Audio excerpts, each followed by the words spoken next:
자신의 불만이나 불편함을 마음속에 꾹꾹 눌러 담으면서 표현하지 않는다. 다른 사람의 부탁을 거절하기 어려워하며 어렵게 거절하더라도 후회한다.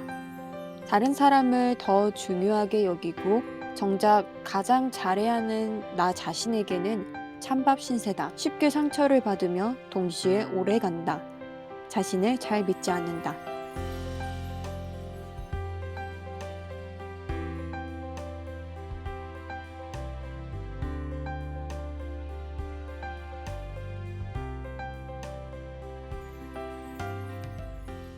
안녕하세요. 내면을 보석처럼 세공하는 다이아입니다. 제가 착한 아이 증후군의 대표적인 증상을 소개해드렸는데요. 저는 이거에 전부 해당하는 사람이었어요. 너는 참 착하다. 이 말을 정말 많이 들었었는데요. 여러분은 착하다 이 말을 들으면 어떤 기분이 드시나요? 저는 예전엔 제 칭찬으로 받아들이고 제 장점인 줄 알았었어요. 그런데 지금 이 말을 들으면 와, 나 뭔가 지금 잘못되고 있는 것 같은데? 라는 생각이 들어요. 그 이유는 제가 주변 사람의 눈치를 너무 많이 보고 있고 지나치게 배려를 하면서 저보다 다른 사람을 더 소중하게 여기는 걸 제가 인식을 하지 못하고 있었기 때문이에요. 물론 눈치 없이 행동하거나 배려가 없다는 게 잘했다는 게 아닙니다. 여러분은 신념이 확고한 사람, 의지가 강한 사람, 영향력이 있는 사람 보고 착하다고 이야기를 하시나요? 세계 상위 1% CEO나 리더 보고 착하다고 이야기를 하진 않죠. 실제로 일론 머스크는 주당 100시간씩 일을 하고 있죠. 정말 그 사람 보고 착하다 이렇게 얘기하기보단 와 진짜 대단하다, 와 진짜 강한 사람이다 이렇게 얘기를 하지 않나요? 착한 건 아무나 할 수 있어도 강한 건 누구나 못합니다. 그런데 진실은 강한 사람만이 계속해서 꾸준히 지속을 할 수 있었죠. 사람은 누구나 자기 안에 다른 사람의 마음을 돕고 싶어하는 마음이 있습니다. 저에게 있어서 강해진다는 의미는 다른 사람에게 육체적으로나 신체적으로 폭력을 가한다거나 마동석처럼 근육이 빵빵한 사람이 된다는 의미가 아닙니다. 강해진다는 의미는 자신만의 확고한 신념, 그리고 그걸 지속적으로 밀고 나가는 추진력, 즉 흔들리지 않는 나의 신념이 있어야 한다는 의미입니다. 강한 사람만이 나답게 살아갈 수 있고 세상을 바꿀 수 있다고 생각해요. 제가 말하는 세상은 거창한 게 아니에요. 나의 내면, 친구, 이웃, 가족, 그리고 같이 일을 하는 사람들, 내 근처에 있는 공동체를 의미해요. 그렇다면 강한 마음은 타고나는 걸까요? 물론 타고나는 사람도 있겠지만 제 생각은 좀 다릅니다. 원석도 수천 번의 세공을 통해서 다이아몬드가 되듯이 마음도 계속해서 단련하다 보면 누구나 단단한 내면을 가질 수 있다고 생각해요. 지금부터 제가 착한 아이 콤플렉스에서 벗어나는 그 과정을 세 가지로 나뉘어서 이야기를 해보려고 합니다. 첫 번째, 스스로를 인정하고 칭찬하세요. 여러분, 태어나자마자 가장 처음으로 마주하는 건 무엇일까요? 바로 부모님이죠. 부모는 아이의 세계의 전부라는 말이 있습니다. 그런데 저는 처음 마주한 곳에서 인정을 받지 못했었어요. 저희 부모님은 오빠가 공부와 운동 둘 다 잘해서 소위 말하는 엄친아였어요. 그래서 칭찬을 해주고 인정을 아낌없이 해주셨어요. 그에 비해서 저는 뭐 하나 특별하게 잘하는 것도 없고 뭔가 하고 싶은 것도 없는 아이였어요. 그래서 저는 칭찬을 받는 게 세상에서 가장 어려운 일이라고 생각을 했었어요. 그런데 부모님이 시키는 대로 하니까 처음으로 환하게 웃으면서 착하다 라는 말을 들었습니다. 그때부터 저는 인정받았다는 생각에 내가 이걸 하면 좋아하겠지? 저걸 하면 날 바라봐 주시겠지? 이렇게 인정받는 욕구에 푹 빠져 있었어요.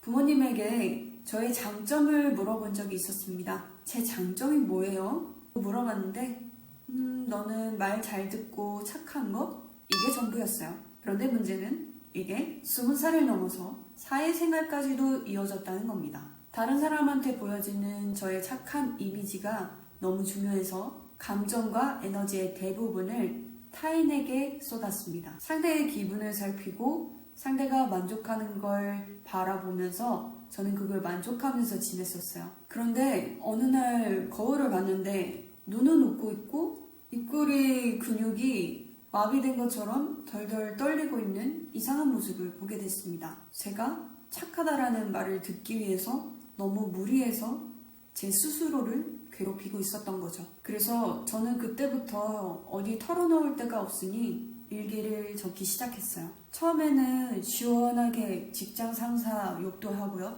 또 데스노트처럼 이름을 빨강색으로, 물론 아무도 보지 않는 곳에 잘 숨겨둬야겠죠. 그렇게 해서 쓰다 보니까 일기를 너무 부정적으로 쓰는 것 같아서 조금 더 긍정적으로 쓰면 좋을 것 같다라는 생각이 들었었어요. 그래서 저는 오늘 스스로에게 칭찬을 해주는 한마디를 계속 적기 시작했습니다. 너는 그때 그게 최선이었지? 괜찮아. 너무 완벽하려고 애쓰지 마.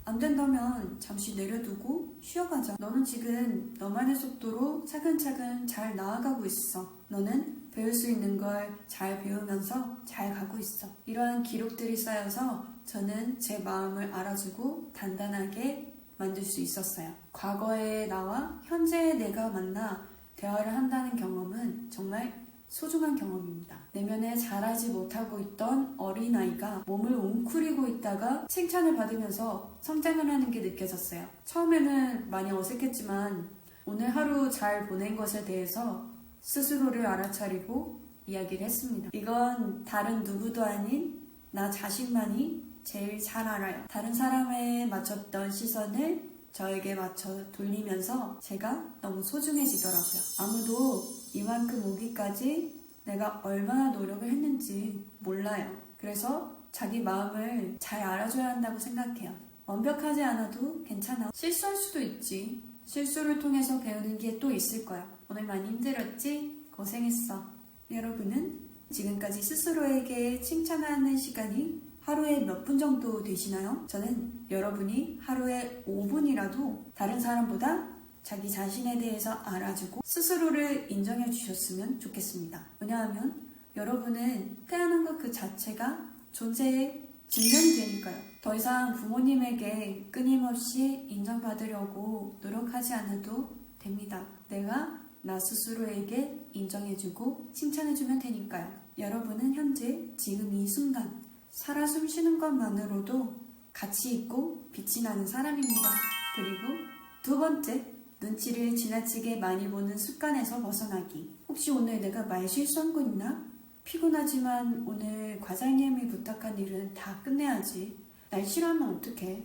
저는 이렇게 상대방을 너무 지나치게 의식을 했었어요. 하지만 착한 사람이 되지 않아도 괜찮습니다. 제일 중요한 건 자기 자신의 행복이 1순위예요.